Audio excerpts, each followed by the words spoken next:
10 truck অস্ত্র মামলায় সাবেক স্বরাষ্ট্র প্রতিমন্ত্রী লুৎফুজ্জামান বাবরসহ 6 জনকে খালাস দিয়েছেন হাইকোর্ট। আর উলফা নেতা পরেশ বড়ুয়ার সাজা কমিয়ে দেওয়া হয় যাবজ্জীবন। বাকি 6 আসামির সাজা কমিয়ে দেওয়া হয় 10 বছরের কারাদণ্ড দেয়া। মামলার তদন্ত সঠিকভাবে হয়নি ও আসামিদের বিরুদ্ধে তথ্য প্রমাণ না থাকায় এ রায় দেওয়ার কথা জানান আদালত। সাবরিনা মজুমদার রিপোর্ট, জানাচ্ছেন ফাহিম ইউসুফ। 2004 সালের 1 এপ্রিল মধ্যরাত চট্টগ্রামের ইউরিয়া সার কারখানার জেটিতে খালাসের সময় বিপুল পরিমাণ অস্ত্র জব্দ করে আইনশৃঙ্খলা বাহিনী। এ ঘটনায় করা মামলা 10 ট্রাক অস্ত্র মামলা নামে পরিচিত। বলা হয়, অস্ত্রগুলো ভারতের বিচ্ছিন্নতাবাদী সংগঠনের জন্য আনা হয়। এ নিয়ে তৎকালীন বিএনপি সরকারের সঙ্গে তিক্ততা বাড়ে ভারতের।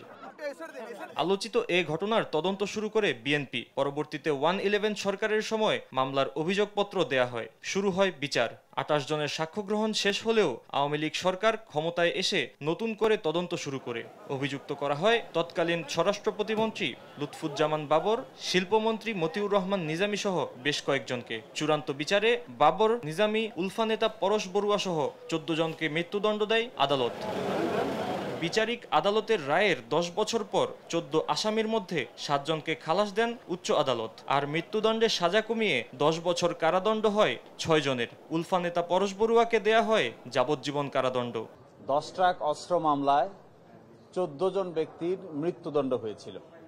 এই মৃত্যুদণ্ডাদেশের রেফারেন্স শুনানি হয়ে আজকে রায় হয়েছে। এই রায়ে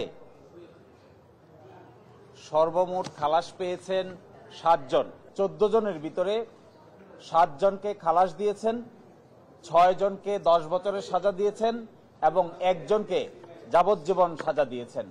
এরই প্রেক্ষিতে এই মামলা আজকে নিষ্পত্তি হলো। মামলার রায়ে রাষ্ট্রপক্ষের আইনজীবী, তদন্ত সংস্থা ও গোয়েন্দা সংস্থার ব্যর্থতা দেখছেন আদালত। আর শুধু রাজনৈতিক রং দিতেই বাবর, নিজামী সহ অনেককে মামলায় অভিযুক্ত করে আওয়ামী লীগ সরকার। বাবর সাহেবের বিরুদ্ধে এই মামলায় দ্বিতীয় তদন্তে তাকে আসামি করা হয়েছে। প্রথম তদন্তে তিনি আসামিই ছিলেন না। 28 জন সাক্ষী হয়ে যাওয়ার পরে নতুন করে অ্যাপ্লিকেশন দিয়ে তদন্ত করে ফার্দার ইনভেস্টিগেশনে বাবর সাহেবকে আসামি করা হয়েছিল। এ রায়ে সন্তোষ প্রকাশ করেছে আসামি পক্ষ। ফাহিম ইউসুফ, দেশ টিভি, ঢাকা।